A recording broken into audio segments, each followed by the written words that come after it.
Now look at Part 1. Part 1.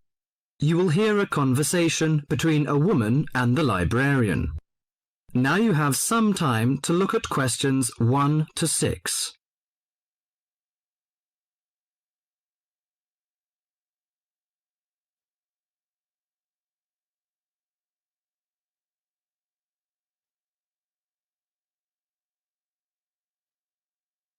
Now listen to the talk and answer the questions 1 to 6.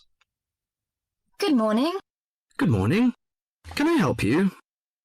Yes, I'd like to join the library. We're new to the district, you see. Certainly. Well, all we need is some sort of identification with your name and address on it. Oh dear. We just moved, you see, and everything has my old address. A driving license, perhaps? No, I don't drive. Your husband's would do. Yes, but his license will still have the old address on it.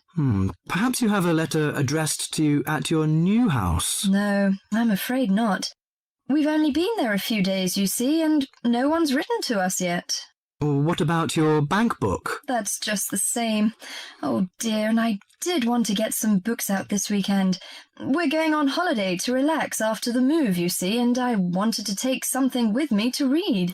Well, I'm sorry, but we can't possibly issue tickets without some form of identification.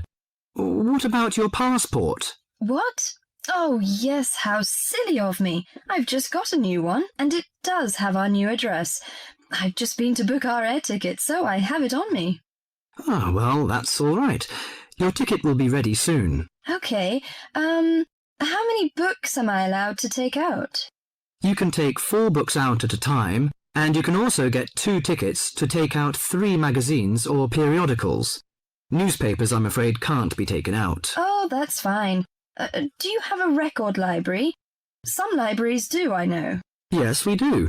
You have to pay a deposit of $5 in case you damage them, but that entitles you to take out 2 records at a time. That's good.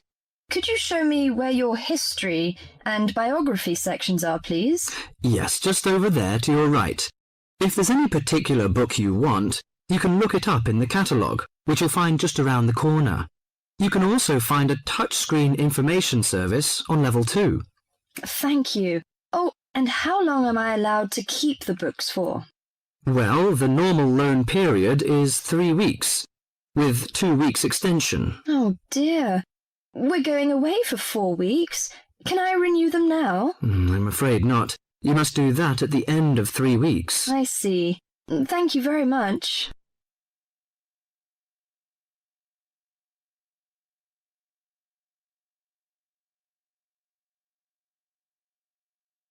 Before the talk continues, you have some time to look at questions 7 to 10.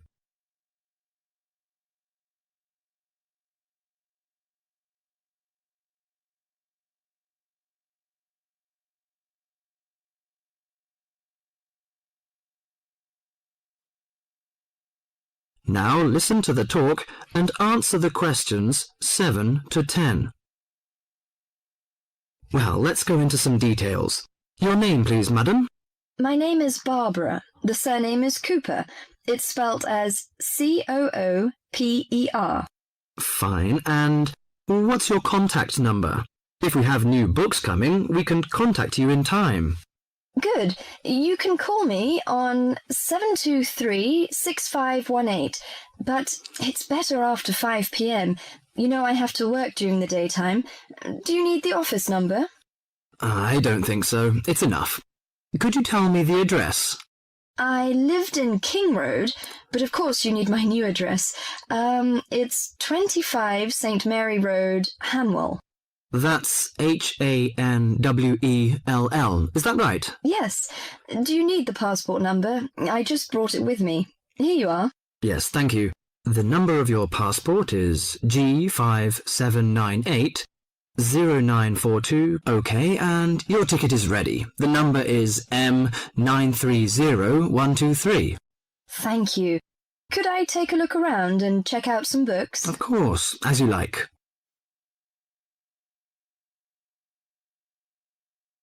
That is the end of Part 1. You now have half a minute to check your answers.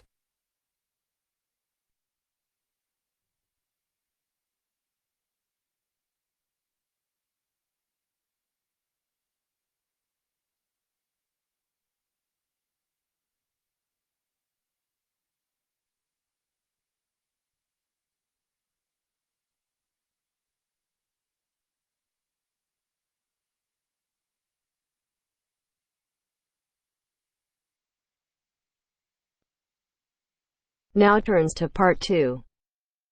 Part 2. You will hear a conversation between an IELTS candidate and an IELTS administrator. First, you have some time to look at questions 11 to 15.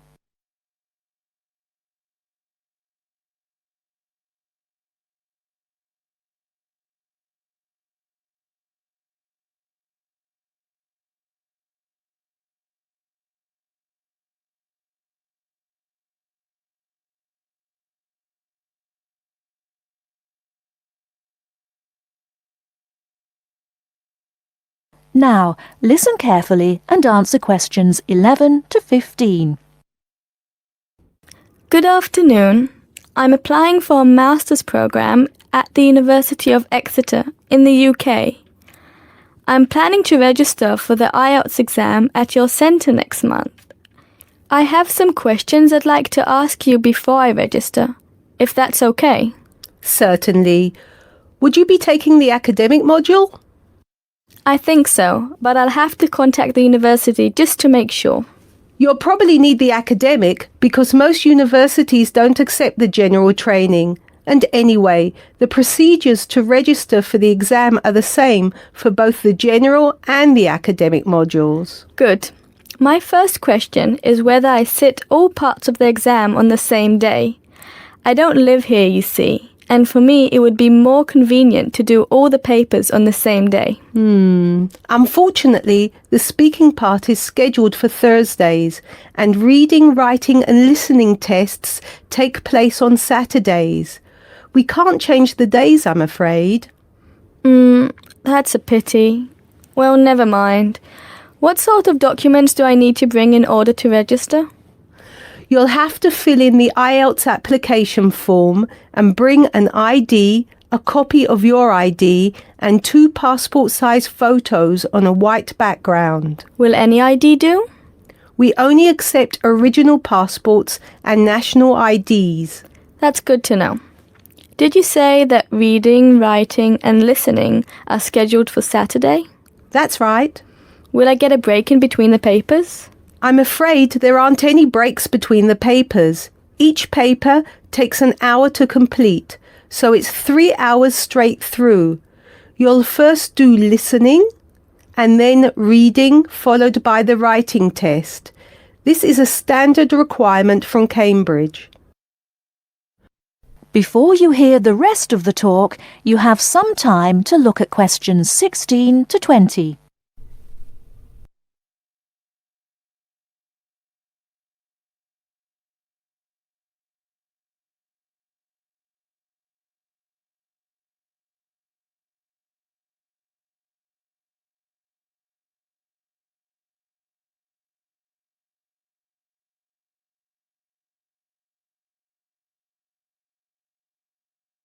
Now listen and answer questions 16 to 20.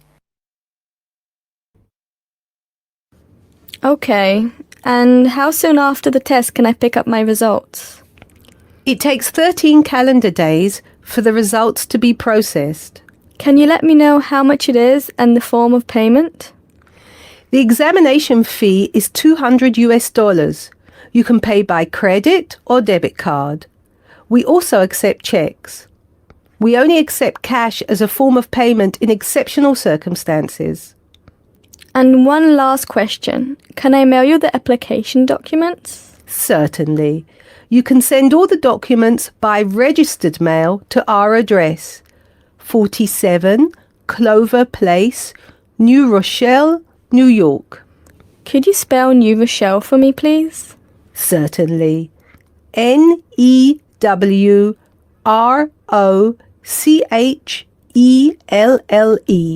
Could I have the zip code as well? Sure. Our zip code is 10806. Thanks. You can also email us at inquiry@examsmail.com or phone us at 325-9082.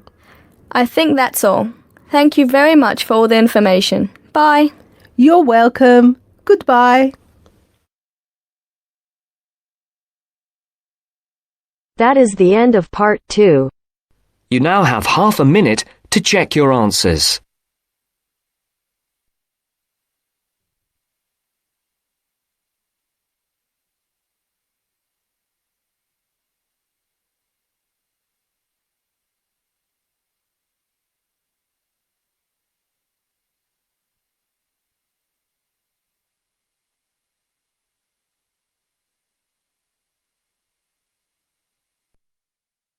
Now turns to part 3. Part 3. Listen to somebody giving a talk about how setting goals can help you achieve more. First, you have some time to look at questions 21 to 24.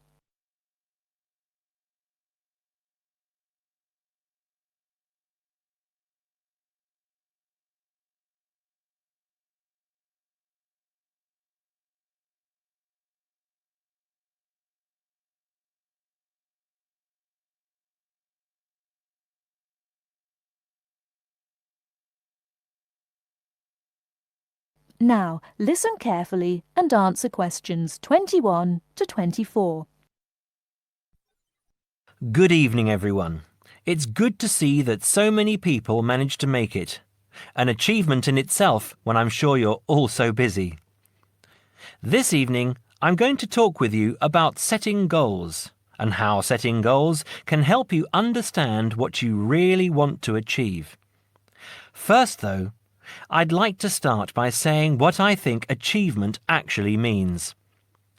I think some people think it's simply about being successful in a job or making money, but it certainly doesn't have to mean that.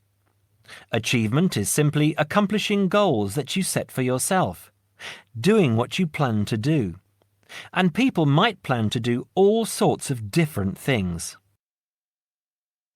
Achievement is about realizing your dreams. I would also like to say that to achieve, you must have belief. Belief that you can do whatever it is you want to do. There is more to achievement than simply wanting to do something. Anyone can say that they want something, but actually getting it is not so easy. To get it, you must believe that it is yours. Not having belief is the main reason that so many people do not achieve. If you really want something, you must talk and act like you already have it. Then you have belief, and then you will achieve. So, goal setting. Goal setting is about imagining the future and then turning the dream into a reality. Setting goals helps you to be clear about what you really want and helps you concentrate on getting what you want. Setting goals will help you see what is stopping you from knowing what's important.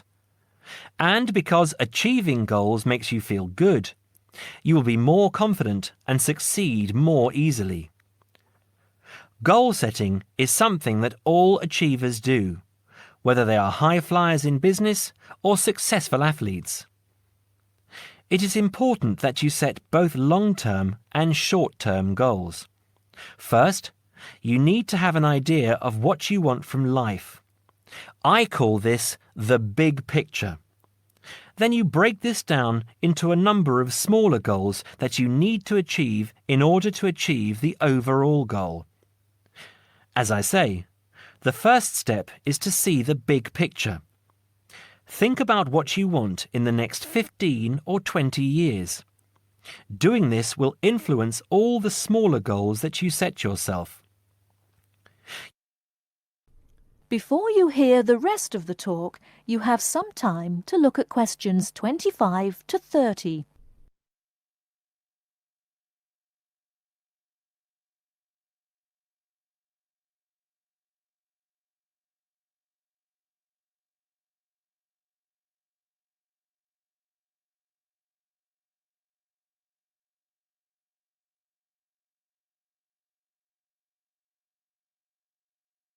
Now listen and answer questions 25 to 30.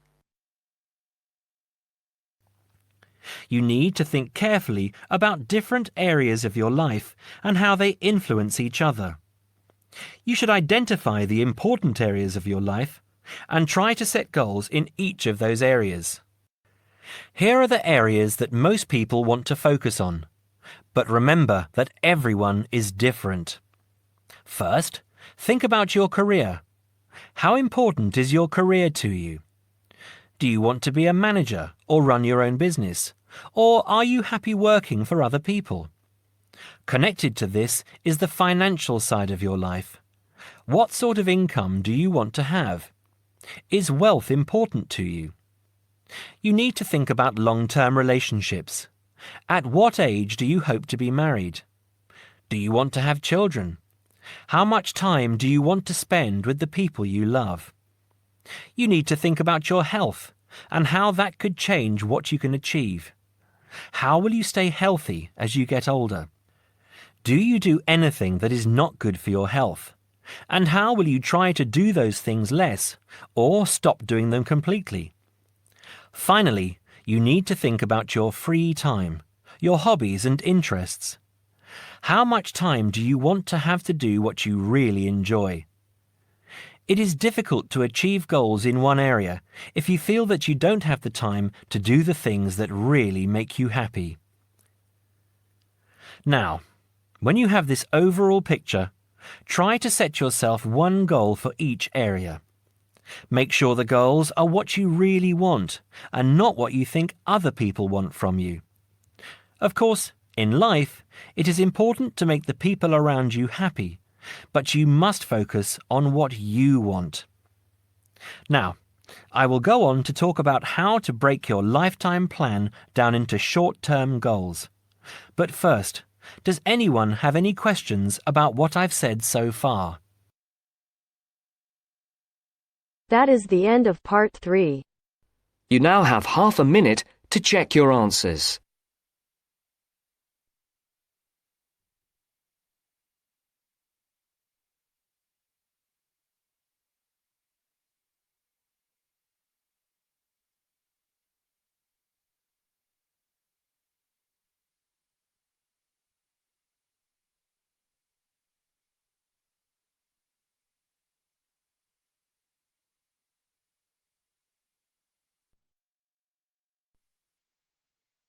Now turns to part 4. Part 4. First, you have some time to look at questions 31 to 40.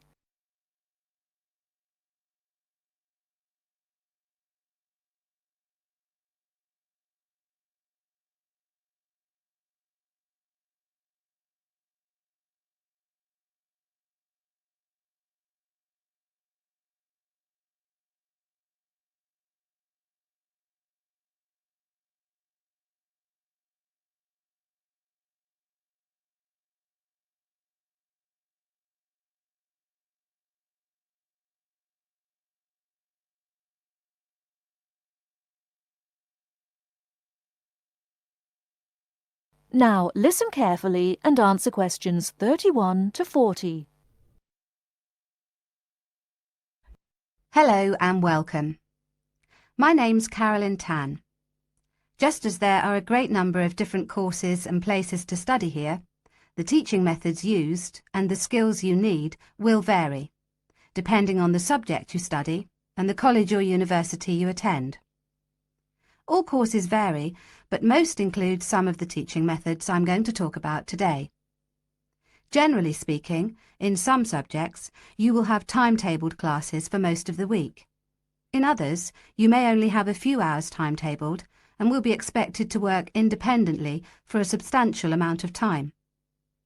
Working independently is crucial at university. I'm going to go over the 3 main types of teaching method you will have here. These are lectures, seminars, and tutorials. There are other methods that you will come across, like workshops, group work, and practical work, but I'll describe the 3 main types for now. I'll briefly describe what they are and try to give you some helpful advice in dealing with them. Let's start by looking at lectures. These are large classes, usually lasting around 1 hour, where a lecturer or tutor talks about a subject and the students take notes. On some courses, there can be over 100 students in a lecture. Unfortunately, there is usually little or no opportunity to ask questions during the lecture. Lectures are usually intended to do 3 things. Firstly, to guide you through the course by explaining the main points of a topic. Secondly, to introduce new topics for further study or debate. And thirdly, to give you the most up-to-date information that may not be included in textbooks. So as you can see, it's essential to go to lectures. Of course, you need to take notes in lectures. Remember, you don't need to write down everything the lecturer says. Try to concentrate on the main points and important details. Most lecturers use stories, examples, and even jokes to illustrate a point. And you shouldn't write these down. When you take notes in lectures, abbreviations and symbols for common words and terms can help you write faster. If there is something you don't understand, make a note to ask after the lecture or in a tutorial. Most students try to write up their notes after a lecture. It's a good idea to try to be organised. Keep your notes from your lectures in order in a file, but don't just file the notes away until your exams. Read through them regularly, as this will help you with your revision. It's really important to go over your lectures. As an international student, the lecturer will recognise that you may need more help in lectures and that you may want to record the lecture on a digital recorder. If you do want to do this, ask the lecturer's permission first. They will usually agree. Finally, don't worry if you find it difficult to understand the lecturer at first. This will get easier as you get used to their style and as your English improves. OK, that's enough about lectures. Let's have a look at seminars now. Seminars are smaller classes where students and a tutor discuss a topic, and they often last about the same time, if not longer than lectures. You will know in advance what the topic is, and the tutor will usually ask some students to prepare a short presentation for discussion. Seminars are usually meant to encourage debate about an issue. This means different opinions will be expressed by the tutor and students. The aim is not for students to be told the correct answer, but to understand different arguments and make judgments about them. This process helps you learn to analyse topics critically. Some international students find that seminars can be a bit frightening, especially if they're not used to this kind of teaching. Don't worry. Many other students feel the same at first. Participating actively in seminars is an important part of the learning process, so try to contribute, even if it seems difficult at first. It is best to do some reading before each seminar, so that you are familiar with the topic and can follow and contribute to the discussion.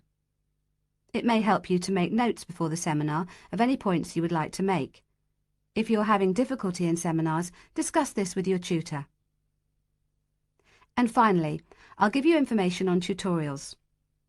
Tutorials are meetings between a tutor and an individual student or small group of students. These usually last between 15 and 30 minutes. In a tutorial, the tutor will give you advice and guidance on a piece of work you are doing or a piece of work you have completed, or even a problem you may be having with a topic or with study methods. You should try to ask questions during tutorials about your work or about topics raised in lectures and seminars. Well, that's all for teaching methods. I'll go on now to talk about the different kinds of examination. That is the end of part 4. You now have half a minute to check your answers.